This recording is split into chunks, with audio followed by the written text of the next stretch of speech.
One has to earn one's relationships with friends and stuff.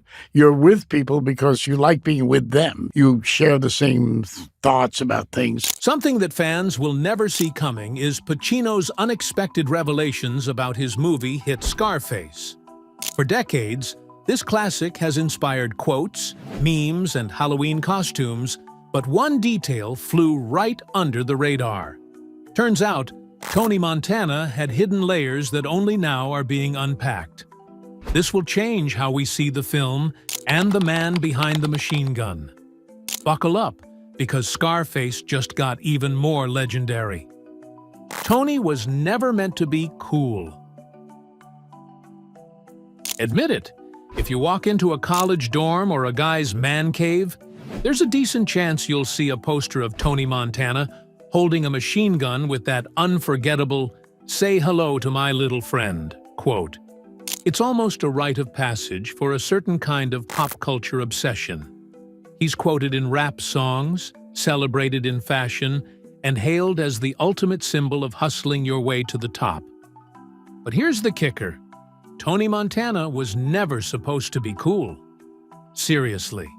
According to Al Pacino himself, the guy who brought Tony to life, the entire point of Scarface was to show how the American dream can twist into something ugly.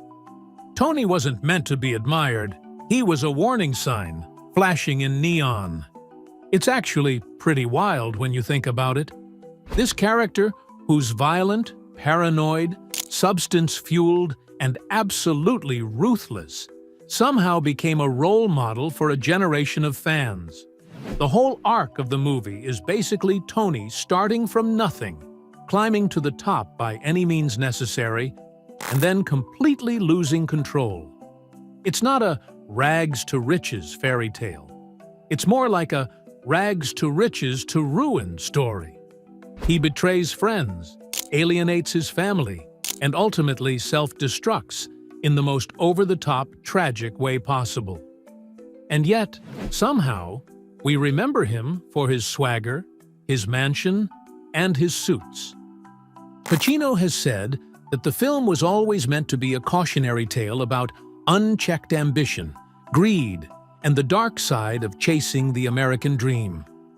The whole idea was that Tony wanted everything: money, power, respect, but the way he went after those things was so corrupt and toxic that it destroyed him.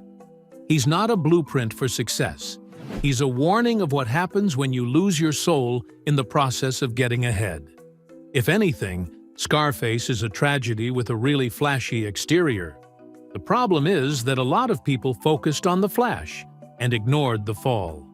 Part of the reason Tony became so iconic is because he looks like he's winning, at least for a while. He's got the cars, the women, the stacks of cash, and the attitude to go with it. For viewers who don't watch the movie all the way through, or who miss the emotional cues, it's easy to mistake him for a success story. And pop culture ran with that version of Tony. Hip-hop artists referenced him as the ultimate hustler.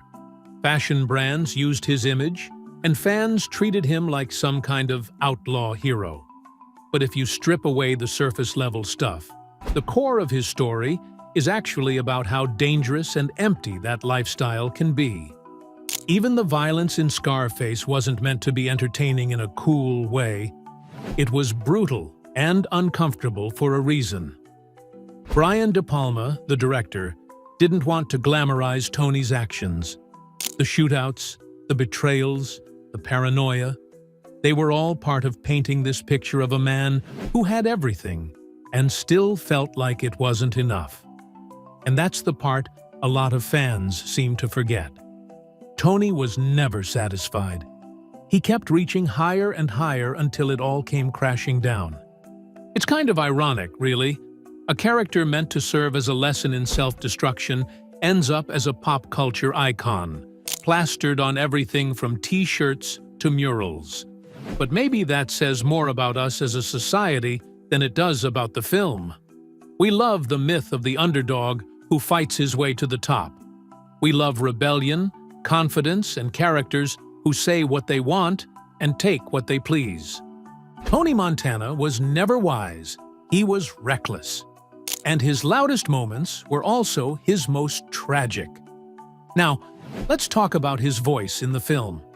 Inspired by a real person. One of the most unforgettable things about Scarface is Tony Montana's voice. It's the kind of voice you hear once and never forget, gritty, loud, bold, and dripping with a thick Cuban accent. Even if you've never seen the whole movie, chances are you've heard someone imitate it. Say Hello to My Little Friend has practically become a pop culture anthem. But what a lot of people don't realize is that Al Pacino didn't just make that voice up on a whim. It wasn't a caricature or some exaggerated version of what people thought Cubans sounded like. That voice was grounded in real life, real people, real stories, and real emotion. In fact, Pacino based Tony's entire speech pattern on a real man he met while doing research for the film. And once he found that voice, he completely immersed himself in it. Before the cameras started rolling, Pacino knew he had to dig deeper than just the script. Tony Montana wasn't just any character. He was a Cuban immigrant with a brutal backstory, a chip on his shoulder, and a dream of taking over the world by any means necessary. To bring that to life in an authentic way, Pacino went to Miami, where thousands of Cuban immigrants had settled after fleeing the Castro regime. Many of them had come through the Mariel boat lift, a massive exodus in 1980, when over 100,000 Cubans arrived in the U.S. seeking freedom, safety, and opportunity. It was in that environment, surrounded by people with real stories of hardship and survival, that Pacino started to piece together the character of Tony Montana. He didn't do it alone either. He spent hours talking to people, listening to the way they spoke, how they used slang, how they expressed emotion. And among all those voices, one particular man stood out. This guy, who had come to Miami as part of the Mariel boat lift, had a voice and presence that left a deep impression on Pacino. His speech wasn't just accented, it was layered. There was history in the way he talked. You could hear where he'd been, what he'd been through, and how he saw the world now that he was in America. Pacino never revealed much about this man, never named him, but he made it clear in interviews that this real person played a huge role in shaping Tony Montana's voice. Once Pacino had that voice, he didn't let it go. He knew that if he slipped in and out of character between takes, the accent might start to feel inconsistent or forced. So he stayed in character all the time. On set, off set, during rehearsals, between scenes. He spoke like Tony Montana from the moment he walked on set to the moment he left. This kind of method acting might sound extreme, but for Pacino, it was about staying true to the character and the man who inspired him. The voice became part of him, and that commitment shows in every scene. Whether Tony is threatening someone, sweet-talking Elvira, or ranting about the American dream, that voice carries a kind of raw intensity that only comes from full immersion. It's important to understand that this wasn't just about nailing an accent, it was about building a character from the inside out. Tony Montana isn't just memorable because of the way he talks. It's the attitude behind the words, the rhythm, the emotion. The voice is aggressive, but it's also defensive. It's proud, but it's always on edge. You hear a man who's constantly fighting to be taken seriously in a country that doesn't see him as more than an outsider. Pacino captured that duality because he wasn't playing a stereotype. He was channeling someone real, someone who had lived that experience. The result? A performance that became iconic. Tony Montana has lived on for decades in everything from hip-hop lyrics to Halloween costumes to video games. But while so many people focus on the violence, the harmful substances, and the rise and fall gangster story, it's the voice that truly cemented Tony as a cultural legend. Without that voice, the voice inspired by one Cuban immigrant's real life, Tony Montana wouldn't have had the same impact. It gave him authenticity. It gave him humanity. It made him feel like someone who would have actually walked the streets of Miami in 1980, dreaming big and daring to take what he thought the world owed him. Pay close attention to that voice the next time you watch Scarface. The next one will blow your mind. We almost lost this classic film. He almost quit the game. Pacino's performance as Tony Montana didn't just define the movie, it was the movie. From the unforgettable "say hello to my little friend" to the raw intensity he brought to every single scene, Pacino turned what could have been just another crime drama into a full-blown cultural phenomenon. But believe it or not, there was a point during filming when Pacino seriously considered quitting. Yeah, really. He almost walked away from what would become one of the most iconic roles in film history. The most well-known reason is the injury. During one of the film's chaotic shootout scenes, Pacino burned his hand badly on a red-hot prop gun. In the heat of the moment, he grabbed the barrel without thinking and ended up with a severe burn that landed him in the hospital. It wasn't just a little blister. This was a serious injury that put him out of commission for a while and temporarily shut down production. And it wasn't just the physical pain that got to him. The injury made him start questioning everything. Was the role worth this much stress? Was all this chaos really going to pay off in the end? Would you have quit if you're in the same shoes? That wasn't the only reason Pacino thought about quitting. The role of Tony Montana was draining in more ways than one. Tony is not exactly a light, breezy character. He's violent, paranoid, volatile, and constantly on the edge. To play him convincingly, Pacino had to go deep into some dark territory and stay there for weeks on end. That kind of emotional intensity doesn't just switch off when the cameras stop rolling. Pacino has talked in interviews about how playing Tony took a serious toll on his mental and emotional well-being. He was exhausted, frustrated, and sometimes overwhelmed by how deep he had to go to make the character feel real. Then there was the pressure. Scarface was a risky movie, even back in the early 80s. It was violent, it was loud, and it was controversial. There were concerns about how audiences and critics would react, and Pacino was fully aware that this role could either cement his status as a film legend or completely blow up in his face. The original Scarface, from 1932, was a classic, and Pacino knew they were treading on sacred ground by reimagining it.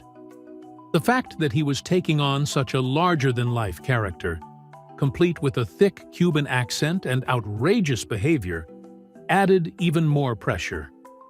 He was pushing boundaries, and at times he wasn't sure if he'd gone too far. On top of all that, there were production problems. The movie was filmed in Miami and Los Angeles, and both locations brought their own sets of issues. The shoot was long, hot, and grueling. Tensions ran high on set, and there were constant delays and challenges. Pacino, being a perfectionist and someone who gives 100% to every role, found himself clashing with the physical and emotional demands of the production. All of this added up to a perfect storm of reasons to just call it quits. But here's the thing. He didn't. Pacino stayed. He endured the injury, the mental strain, the uncertainty, and the pressure. He kept going, and thank God he did. Because what came out of all that struggle was a performance that's now considered legendary. Tony Montana became an icon, not just of film, but of pop culture. He's been quoted, parodied, admired, and imitated more than almost any other movie character. And that's all because Pacino refused to give up.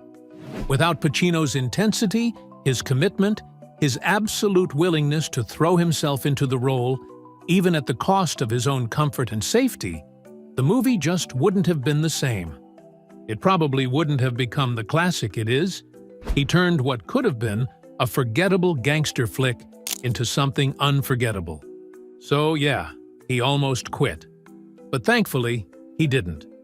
Because Scarface without Al Pacino? That's a world no movie lover wants to live in. Say hello to my little friend. Line was improvised. Few have the same explosive power as "Say hello to my little friend" from Scarface. Even people who haven't seen the movie know that line. It's been shouted, parodied, printed on T-shirts, and used in every kind of pop culture reference you can think of. But what makes it even more fascinating is that the line didn't hit the screen exactly as written. Al Pacino, in one of his most intense roles as Tony Montana, took what was on the page and amped it up with his own twist. It wasn't a total improvisation. He didn't just invent it out of nowhere, but the way he delivered it in that exact moment was something that came from pure instinct and emotion. That small change in tone and energy turned a simple line into an unforgettable cinematic explosion. The whole scene surrounding that moment is a powder keg. Tony Montana is inside his mansion, surrounded by enemies, high on harmful substances, and filled with rage and defiance. Everything is falling apart. His empire, his relationships, his mind. But instead of backing down, he chooses to go out, guns blazing. He grabs his grenade launcher-equipped M16, stands his ground at the top of the staircase, and in one fiery moment shouts, "Say hello to my little friend," before unleashing absolute chaos. It's dramatic, it's brutal, and it's weirdly glorious. The way Pacino delivers the line is part challenge, part warning, and part pure insanity. That energy wasn't something you could fully script. It was the product of an actor who had become so deeply immersed in his character that he couldn't help but let the scene take over. Al Pacino has talked about how that line wasn't originally meant to be such a big moment. It was written into the script, sure, but it was just one part of a larger scene. The dramatic punch it ended up carrying came from Pacino's instinct to push it further. He changed the rhythm, added a bit more bite, and completely committed to the madness of Tony's final stand. At that moment, Pacino wasn't just acting, he was reacting. The adrenaline, the rage, the buildup of everything Tony had become, it all came pouring out in that one shouted line. That's what makes it so memorable. It wasn't about being perfect, it was about being real. And that raw authenticity is what stuck with audiences for decades. What's wild is how that one line, delivered with such fury and fire, turned into a defining moment not just for the film, but for pop culture in general. It became a quote that transcended the movie itself. You see it referenced in rap songs, TV shows, cartoons, and internet memes. Characters from The Simpsons to Family Guy have taken a crack at mimicking it. And every time it shows up, there's an instant recognition. People know exactly where it's from and what it represents. It's not just a gunfight quote. It's a symbol of rebellion, chaos, and the last breath of a man who refused to bow down. That kind of legacy doesn't happen by accident. It takes a perfect storm of writing, acting, and timing, and, in this case, a bold performance decision from Pacino to push the line over the edge. It's also a great example of how actors sometimes bring more to a role than what's written.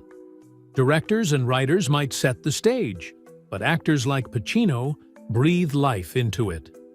The line might have landed differently if someone else played Tony Montana, or if Pacino had delivered it in a quieter or more restrained way. But he didn't. He let loose, fully embodying the madness and rage of the moment, and gave us something that felt larger than life. It wasn't planned to be a mic drop moment, but that's exactly what it became. And that's kind of the beauty of film. Sometimes, the most iconic parts are the ones that aren't perfectly polished, but come out of raw, in-the-moment creativity. Technically, the line was in the script, but the way it blew up? That was all Pacino. His decision to go all in, to let the scene erupt out of him, turned a simple threat into one of the most unforgettable pieces of dialogue in movie history. Now for another crazy revelation. It might sound like a strange connection at first, but Pacino was deeply inspired by a famous actress. Any wild guesses? Hold your cup. It's Meryl. Streep fan. Seriously. That's right. Tony Montana took cues from Sophie's Choice. At first glance, those two characters couldn't be more different. One is a Cuban harmful substance lord with a machine gun, and the other is a Polish Holocaust survivor struggling with unimaginable trauma. But when you take a closer look at what makes both of those performances unforgettable, the connection actually starts to make sense. Pacino has gone on record saying that when he saw Meryl Streep in Sophie's Choice, something clicked. He was blown away by her performance, the emotional depth, the transformation, the raw vulnerability she brought to the role. It wasn't just acting. She became that character in a way that was almost eerie, and that kind of total commitment inspired him. At the time, Pacino was preparing for Scarface, and watching Meryl Streep pour her entire being into a role made him realize he had to do the same if he wanted Tony Montana to feel real. What's interesting is that Pacino wasn't new to acting at this point. He was already a legend, with The Godfather, Serpico, and Dog Day Afternoon under his belt. But even great actors need reminders or new perspectives, and Meryl gave him just that. Her performance showed him a new kind of emotional honesty and physical transformation that pushed him to take his own work to the next level. That's why Scarface isn't just over-the-top violence and quotable lines. There's a weird, almost tragic depth to Tony Montana that makes him memorable. And a lot of that comes from how Pacino threw himself into the role without holding back. When you watch Scarface, you can see just how far Pacino took it. His accent, his body language, the wild look in his eyes. It's not just a performance, it's a full-on transformation. He lived in Tony Montana's skin, and even though the character is cartoonish at times, there's something frighteningly human underneath it all. That level of immersion, that's the Meryl effect. Pacino saw what was possible when an actor stopped performing and started being, and he ran with it. It might seem like an odd match. Meryl's quiet intensity versus Pacino's explosive energy. But that contrast is exactly what makes this story so fascinating. Mirroring a Shakespearean tragedy. At first glance, Scarface might just seem like a loud, violent gangster flick packed with harmful substances, shootouts, and more swearing than most movies dare to handle. But if you take a step back and really look at the arc of Tony Montana, you'll start to see that it's not just about the chaos, it's about the collapse. And that collapse? It's pure Shakespeare. Al Pacino himself, a massive fan of the Bard, saw Tony as a kind of modern Macbeth or Richard III. That comparison isn't just a throwaway idea. It cuts right to the heart of what makes Scarface more than just a story about crime. Tony Montana's story follows that classic tragic structure. A flawed hero who rises to power through boldness and ambition, only to be undone by those very same traits. Like Macbeth, Tony isn't satisfied with being a small-time hustler. He wants everything: the money, the women, the power, the respect. He wants the world and everything in it. That line sums up Tony's entire mentality. And just like Macbeth listens to the witches and lets ambition drive him mad, Tony listens to his own ego and paranoia, letting them lead him down a path with no return. But it's not just ambition that destroys Tony. It's how blind he becomes to the consequences. One of the most Shakespearean angles here is how Tony confuses strength with control. He thinks if he can just keep stacking money and scaring people into loyalty, he'll be untouchable. But true strength in Shakespeare's plays often comes with wisdom and restraint, traits Tony severely lacks. His constant need to prove himself and dominate every room leads him to make enemies everywhere. He crosses people he shouldn't, including his own boss and even his closest allies. Just like Richard, manipulates and kills his way to the crown, only to realize too late that he's alone and hated. Tony finds himself in a golden cage of his own making. Now, let's talk about isolation. In tragedies, the hero always ends up alone. That's key. In the beginning, Tony has Manny, his best friend, and even a twisted kind of family loyalty. But as his empire grows, his circle shrinks. He kills Manny out of jealousy and possessiveness. He drives away Elvira, the woman he supposedly loves, because he can't stop trying to control her. And by the end, all he's got is a giant empty mansion, a mountain of harmful substances, and a small army of faceless henchmen who couldn't care less if he lives or dies. That loneliness? That's Shakespeare 101. The higher the character climbs, the farther they fall. And the fall is always lonely. Another layer that makes this tragedy so powerful is the setting. 80s Miami, drowning in neon lights, fast money, and a distorted version of the American dream. Tony isn't just a gangster. He's a symbol of what happens when that dream gets warped. He comes to America with nothing and claws his way to the top, not through hard work or honesty, but through brutality and fear. It's a twisted success story, and in many ways, it mirrors the rise and fall trajectory of kings and generals in Shakespeare's plays. They get power, but they lose their soul in the process. Tony doesn't just lose, it's like he never actually wins, because the cost of everything he gains is far too high. What's fascinating is that the audience kind of roots for Tony, at least for a while. He's charming, street-smart, and bold. That's exactly how tragic heroes are supposed to be. We want to believe in them, even when we see the train wreck coming. Shakespeare does this with Macbeth. We watch him descend into madness and killing, and yet there's always a part of us hoping he'll pull back. Tony is the same. We watch him climb from dishwashing in a refugee camp to owning a mansion, and it feels like a triumph, until it doesn't. The charm fades, the violence ramps up, and we start to see the real cost of his choices. There's also something Shakespearean about the way fate plays into the story. In the end, Tony isn't just taken down by his enemies, he's taken down by destiny. He violates a personal moral code he once believed in, refusing to kill women and children. And that moment sets off a chain reaction. It's the turning point, just like in tragedies, when the hero crosses a moral line they can't come back from. The hit he refuses leads to the hit that ends him. In Shakespeare's world, fate is always waiting. You can fight it, delay it, even deny it, but it always wins. Even the final scene, the iconic shootout in Tony's mansion, is dripping with tragic symbolism.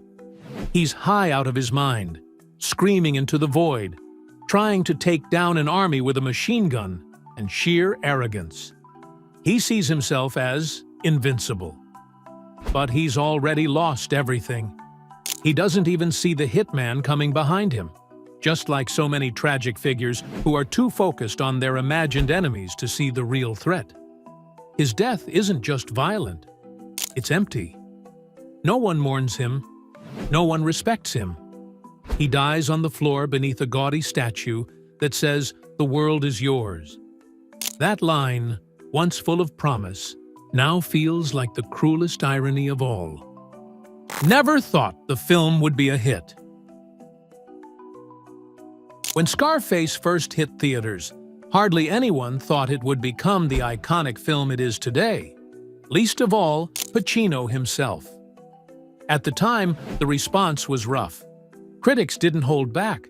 Many of them tore the movie apart. They called it over the top, needlessly violent, and even downright trashy.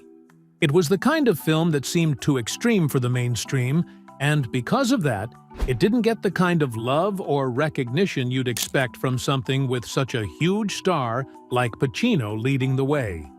Even Pacino, in later interviews, admitted he wasn't exactly confident about the movie's success. He thought it might flop.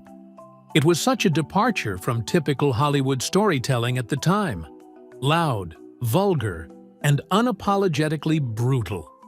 It wasn't the kind of film you expected to see become a hit, and for a while, it wasn't. Instead of box office glory or critical praise, Scarface spent the early years of its life floating around as more of a cult favorite. People who liked it really liked it, but it hadn't crossed over into the cultural mainstream just yet. That all started to change in the 90s, when hip-hop culture embraced Scarface in a big way. Rappers and fans of the genre connected deeply with Tony Montana's story. The ambition, the struggle, the rise from nothing, and the relentless pursuit of success, no matter the cost.